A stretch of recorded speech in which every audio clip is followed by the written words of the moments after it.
Okay, we are going to switch gears a little bit and read a different kind of book tonight. This is Bunny's Book Club. I love you guys. I'm very proud of you. And I just want you to know that no matter where you go, that I'm always going to be proud of you. And no matter what you do, can't ever change my love for you. Don't ever forget that.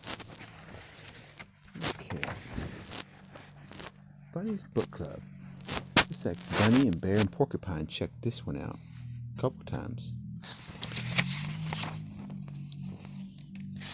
Okay. Bunny loved books.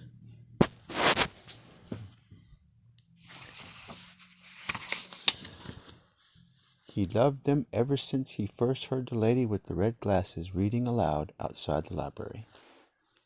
As he listened, Bunny imagined himself climbing mountains, captaining a ship, and ruling a kingdom.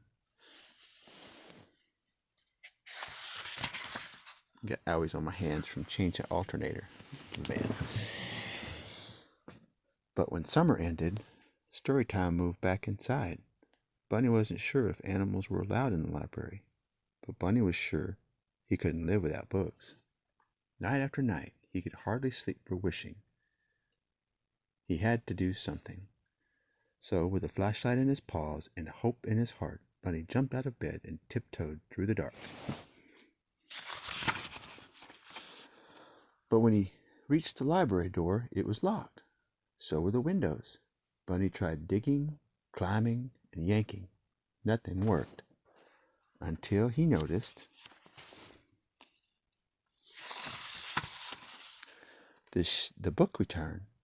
The shiny handle was far above his head, but it was no match for a high-hopping bunny hungry for books. Bunny leaped. He clung to the bar, flung himself over, and wriggled his cottontail through the slot. He landed inside with a thud. Bunny's eyes sparkled at the sight of the shelves bursting with books. It was better than a field full of fresh, crunchy carrots.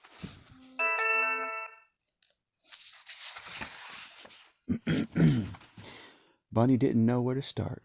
He took a deep breath. It smelled as if he were wrapped inside the pages of his favorite book. He followed his nose to the adventure section.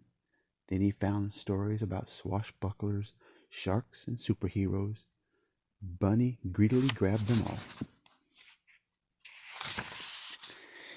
His whiskers twitching with excitement, he slipped his treasures through the book slot one by one. Then, performing his best balancing act, Bunny wobbled home. He couldn't wait to dig in. And so Bunny returned to the library each night. He searched and sneaked and then scurried back to read. Then one evening, a loud knock startled Bunny. He closed his book and opened the door. "Where have you been?" asked Porcupine. "Reading," said Bunny. "Why?" asked Porcupine. Bunny's eyes popped wide open. "Why?" he sputtered. "Have you ever been to the library?" It was time for Bunny to let Porcupine in on his secret. "Are you sure this is a good idea?" said Porcupine. "Calm your quills," said Bunny. "I'm too prickly. I'll never fit." Bunny pushed and shoved until pop went Porcupine. Bunny slipped in and flipped on his flashlight. "Whoa," said Porcupine. "I know," said Bunny. "Do you think there's a story about balloons? I've always wondered about balloons." "Most definitely," said Bunny.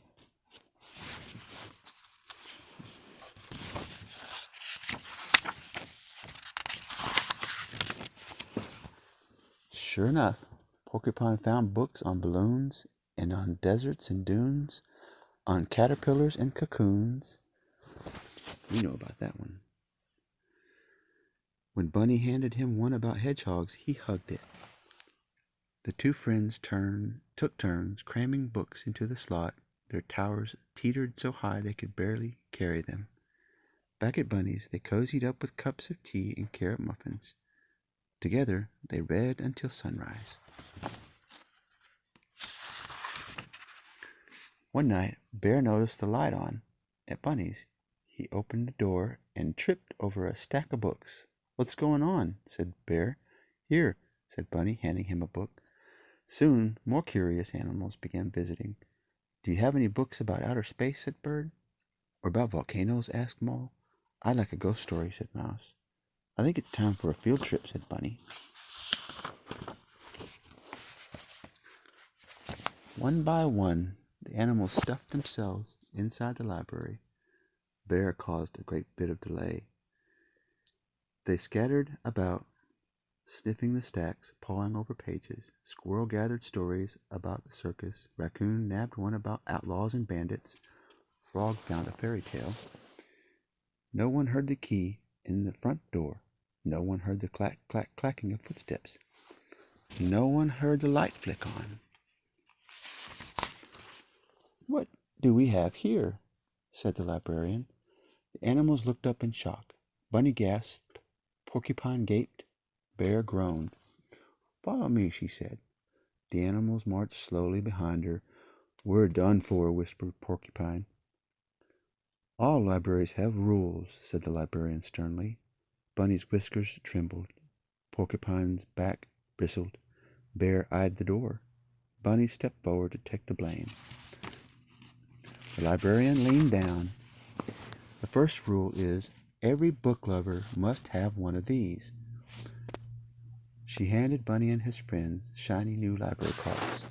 "Now you may borrow books," she said, smiling, "as long as you return them, of course." Bunny couldn't believe his ears. They could keep coming to the library. He beamed at his fellow readers, then bounced to the shelves. He picked the perfect book, and he proudly checked out the first official section for Bunny's Book Club. And that's that book there. All right. I love you guys. I'm very proud of you, and sweet dreams. Say your prayers.